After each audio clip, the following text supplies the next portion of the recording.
Today's guest is Morne Smit. He's the founder of Emerse Group Limited. So, Morne, thank you for coming on the show. Absolutely. Thank you so much for having me. I'm excited for the conversation.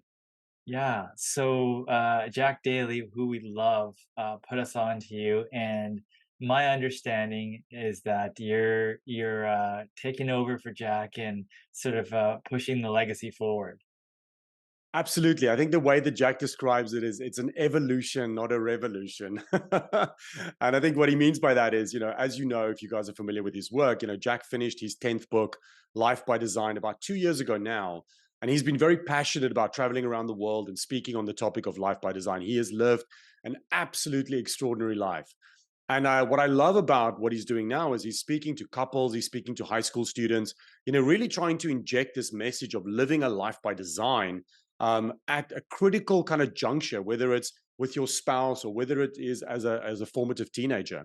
So about 2 years ago, Jack contacted me and said, I'm feel called to speak on this topic, but having built up this incredible body of work around sales, sales culture, sales management, playbooks, I really want that legacy to live on. And I made a list of people that I'm prepared to partner with and eventually hand over the baton to. And it's a pretty short list, and your name seems to be at the top. So let's explore that together. So over the last 2 years, I've slowly been taking over some of those engagements, some of that responsibility. And these days, Jack and I share some stage time, but he's more focusing on the life by design. And I've really focused on, everything to do with sales. Interesting. And I guess the immediate thing that I noticed is Jack is, based in the US and you're based in the UK. So how did you guys know each other?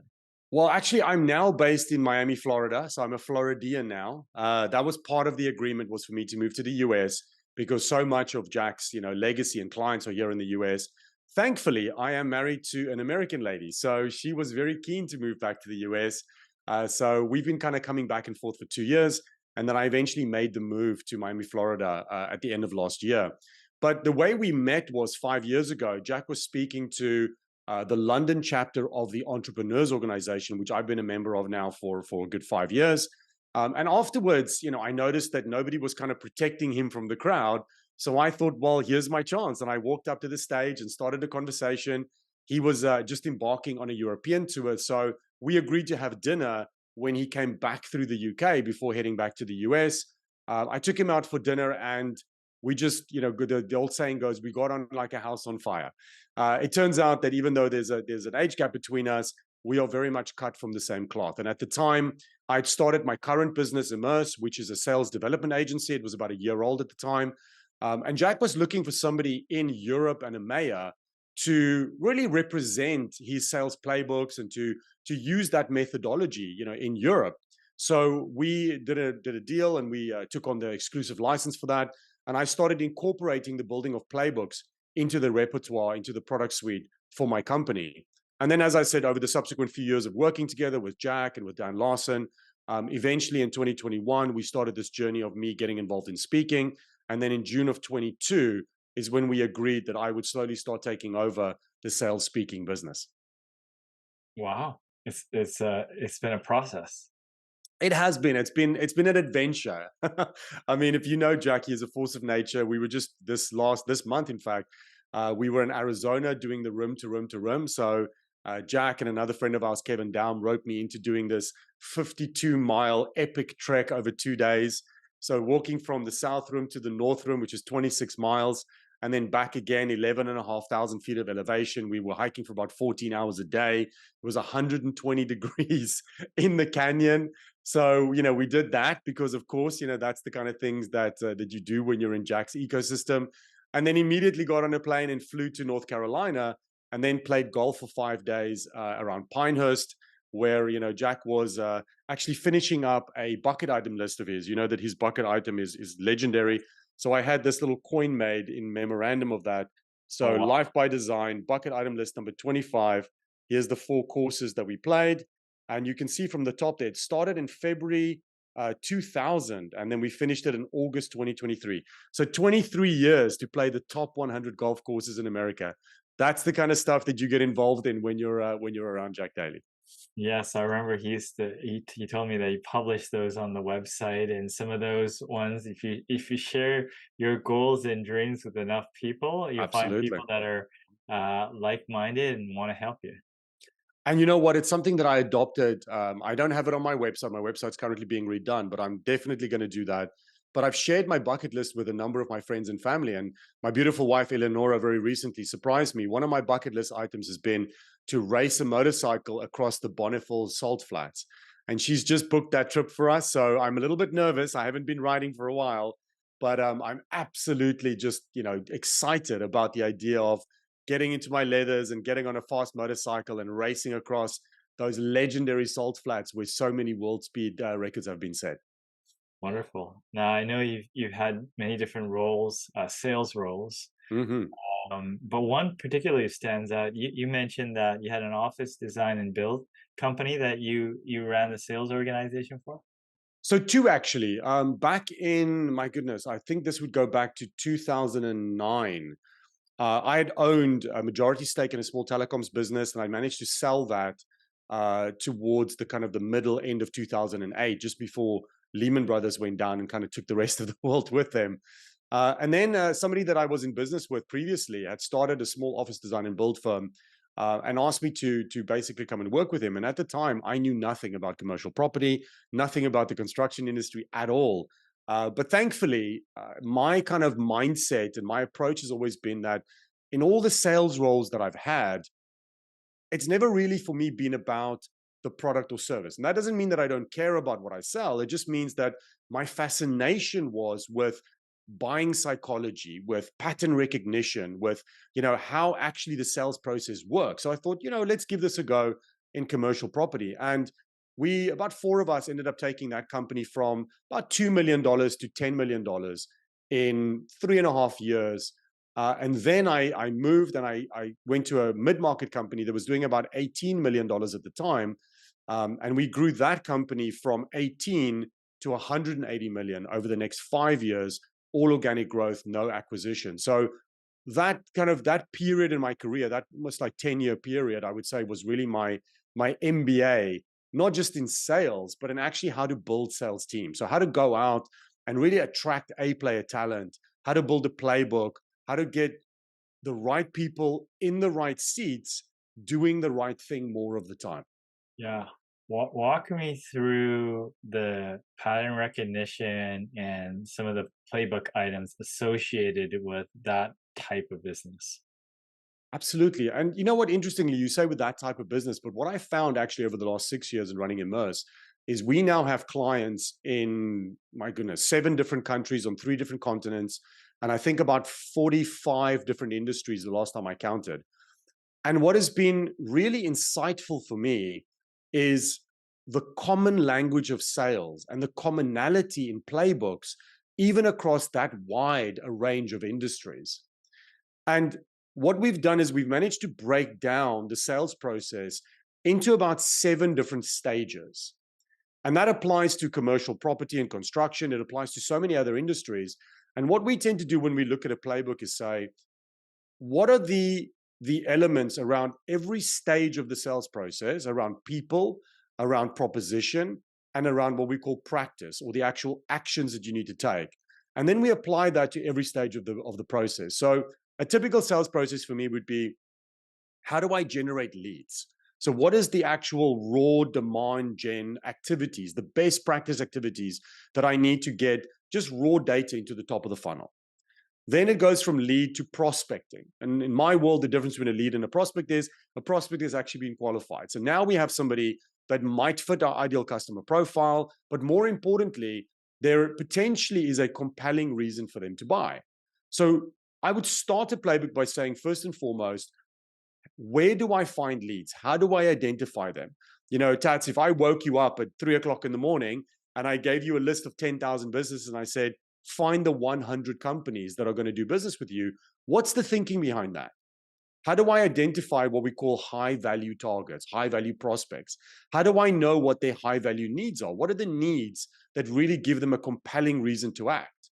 And then what is the promise that I'm making to satisfy those needs? So how do I get from lead to a qualified prospect?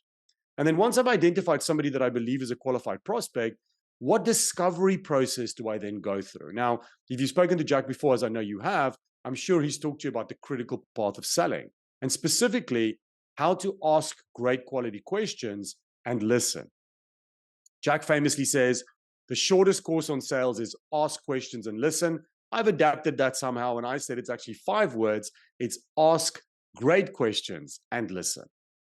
And what we're doing is we're uncovering those needs, the opportunities, the pain points that this prospect has, because so many salespeople get into sales because they think they're good on their feet, and then what happens is they show up and throw up. Let me tell you, let me tell you, let me tell you, buy my product, my company's the best, my price is the best. And what we realize is that actually no one likes to be sold to. I mean, think about it. Do you like it when somebody's trying to sell to you? No. So why would our prospects enjoy being sold to? So what we want to do is figure out what are those best questions. That should be in the playbook.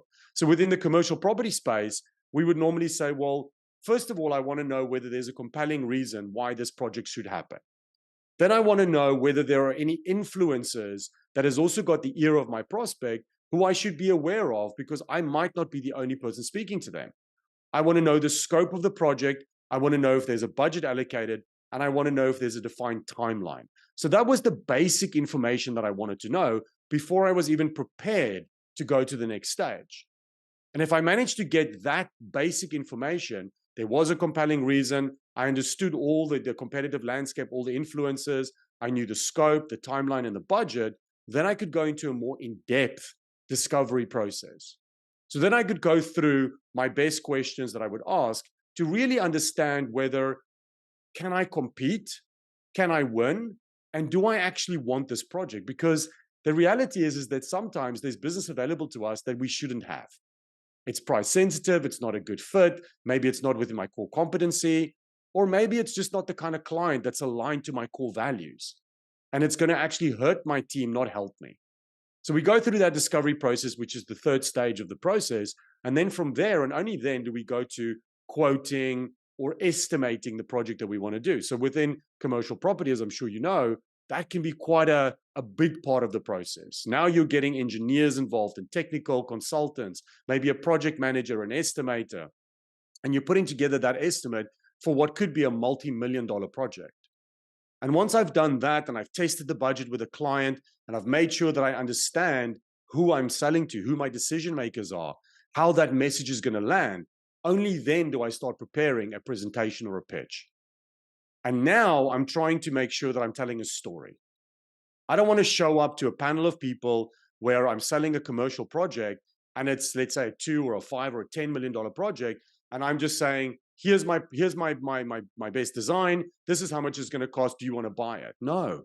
I want to know, what are the personality styles, communication preferences of the people in the room? Because if I deliver the exact same message to 4 different people, they're hearing it 4 different ways.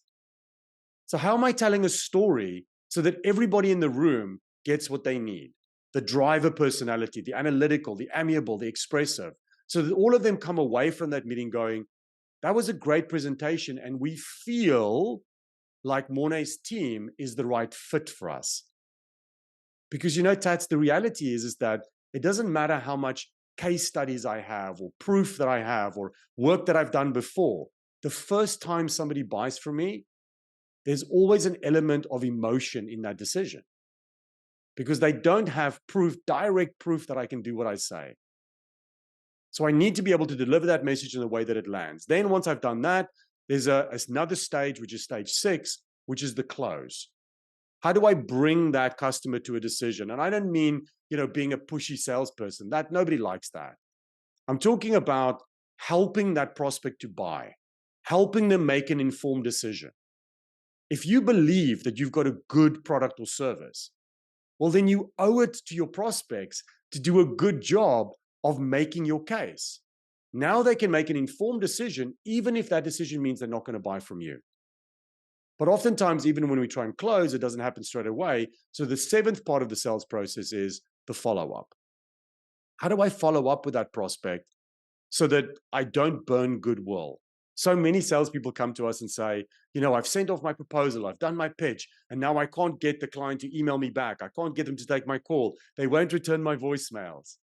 And unfortunately, that's because we don't really understand how to touch our prospects after we pitch. We think that a touch is, hey, Morné, have you made a decision yet? Hey, Morné, when do you think you're going to read that proposal? Hey, Morné, have you seen my last email that I've sent you? My goodness, after I've done that 2 or 3 times, that prospect doesn't want to talk to me anymore because there's nothing in it for them. So we need to learn how to create a touch system, how to stay front of mind with that prospect so that when the decision is being made, I'm being favorably considered. So all of this, and this is, the tip of the iceberg, but if you think about that sales process, about those 7 stages, if you run your business for more than 5 minutes, well, there are best practices at every single stage of that process. How to generate the lead, how to get the prospect qualified, how to discover, how to quote, how to pitch and present, how to close, how to follow up. And a playbook is really about capturing all of those best practices. But then, very importantly, Tats, once you've captured it, that's only half the battle. Because so many companies will spend time and money developing a playbook, and then that playbook sits in a drawer or sits on a server, and it doesn't get used. A playbook is supposed to be the beating heart of your coaching culture. You should be role practicing from your playbook. You should be coaching, training from your playbook. Everything that's valuable should come out of the playbook, and everything that you learn should go back into the playbook. So there's a whole ecosystem and a culture that gets created around the playbook, because then, as Nick Saban from the University of Alabama says, then we don't practice until we get it right. We practice until we can't get it wrong. That's the value of a playbook. So clearly something that I'm very passionate about, because for me, it doesn't matter what industry you're in. If you can capture those best practices and you can role practice it with your salespeople, where all of that anxiety and that fear drops off of them, man, does it make a big difference to their performance. Mhm. So it sounds like you do your best to capture what is there, and then there's a constant refinement process. Absolutely. And I think if you have a good coach, external coach or a company walking you through that, not only do you want to capture, you want somebody that can actually help you improve and iterate, right? Because smaller companies we find that we work with will come to us and say, you know what, my fear or my concern about building a playbook is I've looked at some of the questions you're going to ask me, and I just don't think I've got a good answer for you. I just don't think that I've actually worked out in my business what works and what doesn't. Well, then my encouragement would be, and it clearly doesn't have to be with my business, but work with a company that's built many playbooks, hundreds of playbooks, so that they can bring templates, bring ideas. They can say, well, have you thought of this? Or what about this? Or actually, I have 10 other customers like you, and here's some of the stuff that they've tried. So there needs to be not only a capturing and a codifying of information, but you want to stress test it, you want to iterate it, you want to build on it, you want to improve it. And this is something that I need people to understand. A playbook is never finished. Never, ever finished, because it's a living, breathing thing. And as your business evolves, so should your playbook evolve. Yeah, that makes sense. Now you mentioned touch point system, which is kind of interesting. So what examples or templates do you have of a after the proposal or what or presentation is made? Sure. What examples have you seen? It's interesting. So let me just give you the high level concept of what I think a touch system is. So a touch system for me is, first of all, some of the data that we now have, we know that 83% of sales happens between the 8th and the 13th touch, right? So 8 or 13 times you've got to touch that prospect in order to get them to buy from you. Now, in new business, most companies give up at 5. In fact, I spoke to a company yesterday and they said, oh, we're really struggling with new business. I said, well, how many times do you touch a prospect? 7. I said, well, you're very close, but you're just a hair short of where you're going to get that deal. The reason we give up at 5, as I said earlier, is because we don't know how to touch our prospects, our customers, our clients without burning goodwill. There's so many ways that you can touch someone.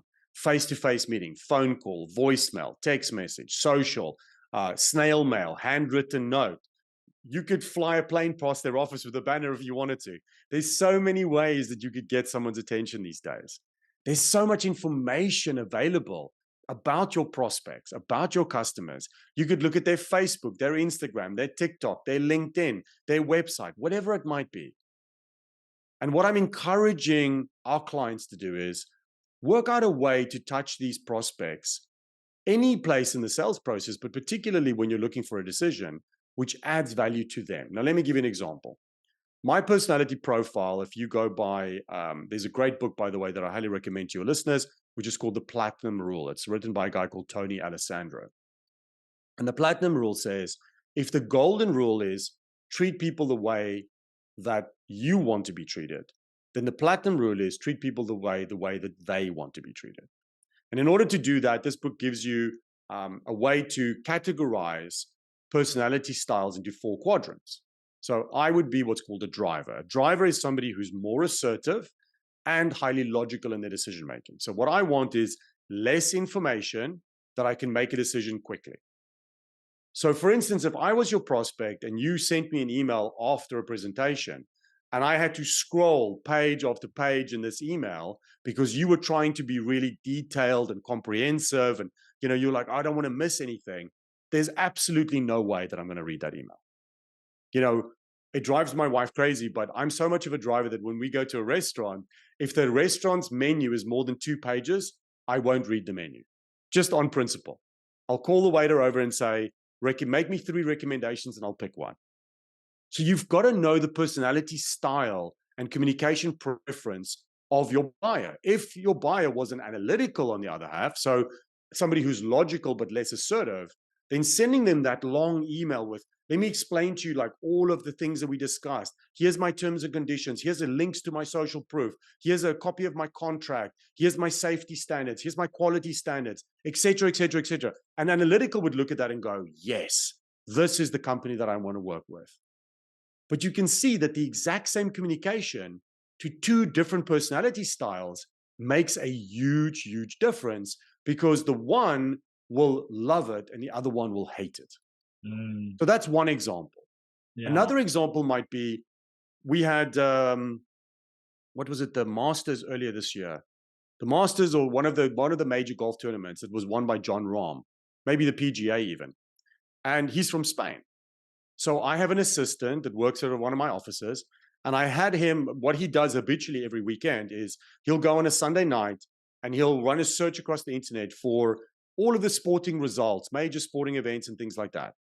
And then we match those results against our CRM. And I will capture in our CRM, and so do my other salespeople, we'll capture anything we learn about our prospects. What sports teams do you like? What hobbies have you got, etc. And we'll put that into the CRM. So this support staff of mine, they will search for sporting results and then match it against the CRM. And then I'll get a little note on a Monday morning saying, by the way, Jon Rahm, who's Spanish and from this city in Spain, won this golf tournament in the US, and we have 3 clients from Spain that come from the same city as him. So very quickly, I'll get on my phone and I'll send a quick text message to those 3 clients and say, hey, Tats, I saw that your countryman Jon Rahm won. I think it was the Masters this year. Congratulations. That's it. Nothing to do with business, nothing else. And that CEO in Spain gets that text message and goes, how did he do that? I know that Morné runs a company that's like different countries. He's really busy. He's in the US. How did he find the time to send me a personal text message about a random sporting event where I know about Jon Rahm winning? I was really excited, but how does he know? Yeah. So sometimes what we need to do is we need to systematize the way that we touch our prospects to make them feel special, to make them feel like you're not just in it for you. Jack and I say that you need to care more about the customer than you do the transaction. Mm-hmm. And when you care more about the customer than the transaction, then you get into what we call the rare air of selling. That's when you stop being needy and greedy, and rather you help your prospects to buy because they fall in love with you. Yeah. That's a cool example. I love that. Thank you. And so simple, right? Such a simple thing. All you need to do is have the mindset when you start building relationships. I want to know about you. If you and I were doing business, well, I'm going to ask you questions, about your family and your interests. Now, if your personality type is, I don't want to talk about personal things, well, that tells me something as well. It tells me that you're probably an analytical personality type or a driver personality type. You're highly logical. You want to keep it about business. But that should also then inform the way that I communicate. Because if I follow up with you, if I try and touch you with highly personal things, hey, Tats, how was your weekend? What did you get up to?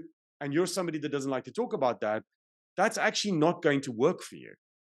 So then I know that I've got to keep it a little bit more business-like, more professional. So there's ways to learn about your prospects, but you've got to set the mindset that that's the way that you want to communicate. Communicate with them the way that they want to be communicated with, not the way that you want to be communicated with.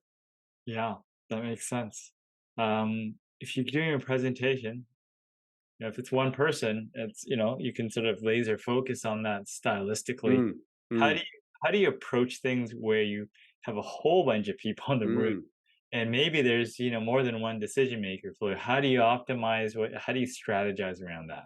That's a great question. And I think that's particularly true for, as we discussed just before we started, about the construction industry, right? Construction industry, residential or commercial, oftentimes you're selling to a panel of people because these are big capital projects. So whenever I get asked that question, I would say, first of all, we need to distinguish between when we have access to all the decision makers before the decision gets made versus not. So let's look at those two scenarios. Scenario number one, I have a presentation coming up in a week or two, and I'm going to have this panel of 4 or 5 people that I'm going to present to. I've been given access to those people to have conversations prior to the presentation because they want to make sure that I get my facts and figures correct and that it's a good pitch. So what I would do in the run up to that presentation, if I have access, is I would, every call, every interaction that I have with each member, I'm thinking to myself 2 questions.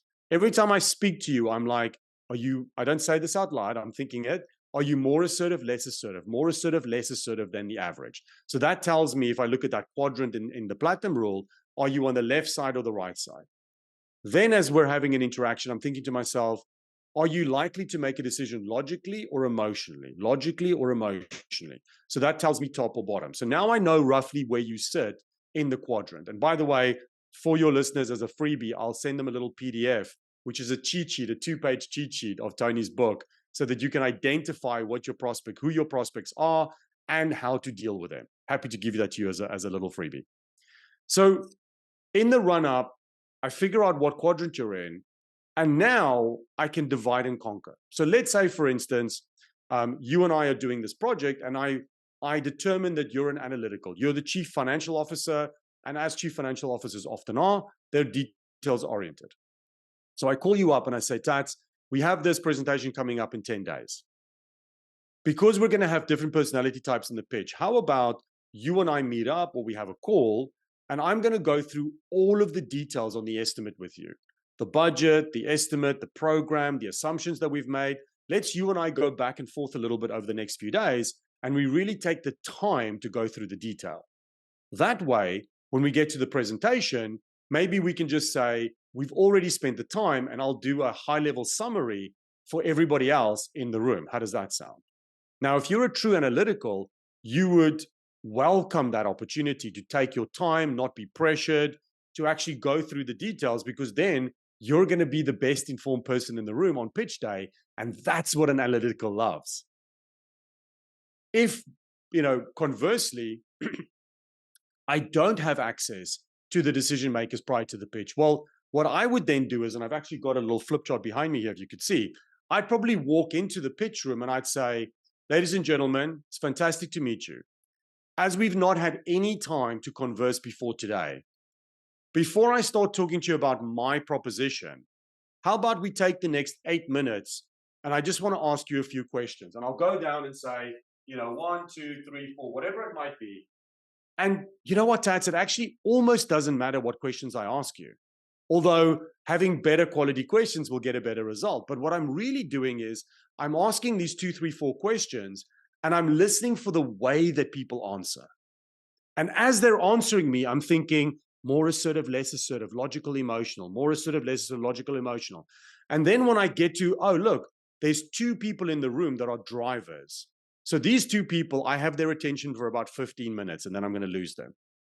I might walk over to them and say, John and Mary, the two of you strike me as no nonsense individuals. You strike me like the kind of people that get to the point, and you would appreciate me doing the same. Would that be fair to say? And if they are true drivers, they'll kind of smile and go, yeah, that's fair. Okay, John and Mary, here's what I'd like to do. For the next 15 minutes, I'm going to give you an executive summary of this entire proposition. What's the problem we're solving? Why is it worth solving? What is the approach that we're going to take? How much is it going to cost? What's the program? Who else have we done it for? In 15 minutes. After those 15 minutes, you can either leave or you can stay, and then I will go into more detail with the rest of your team. How does that sound? Now, you know what? If John and Mary are true drivers, they're going to want to kiss me on the mouth. They're going to be so relieved that somebody at least was caring enough to communicate with them the way that they want to be communicated with. And if you think about it, Tats, imagine 2, 3, 4, 5 companies bidding for that new building or that office fit out or whatever it might be. Who do you think is going to be more memorable to those panel of decision makers? The person who walked in and said, without any regard for who's in the room, good morning, everybody. Here's my presentation. My company's amazing. My product's amazing. We've been in business so long. We work in your area. We show up and throw up. Or the person that showed up and with humility and sincerity said, I don't know who you are. Let's take 8 minutes to get to know each other, and then let me appeal to your communication preference. In my experience, it's the latter, not the former. That is wonderful. I'm sure, there's just so much more that you have on this, but what I'd like to ask you is there anything I did not ask you, but you wanted to share? Well, Tats, as you might have gathered, I'm not shy to talk. I love this topic and I love sharing it with people. I've been doing it for 24 years. I think there's so much that we could talk about and so much that you could ask. I think, if there's maybe a thought that I would like to leave your listeners with, it's we should stop selling. I mentioned this earlier, but I feel passionate about this. My beautiful wife is just working with my marketing team at the moment to redo the website, and I'm considering putting that on the homepage. I want salespeople, sales professionals in any industry to really think about this.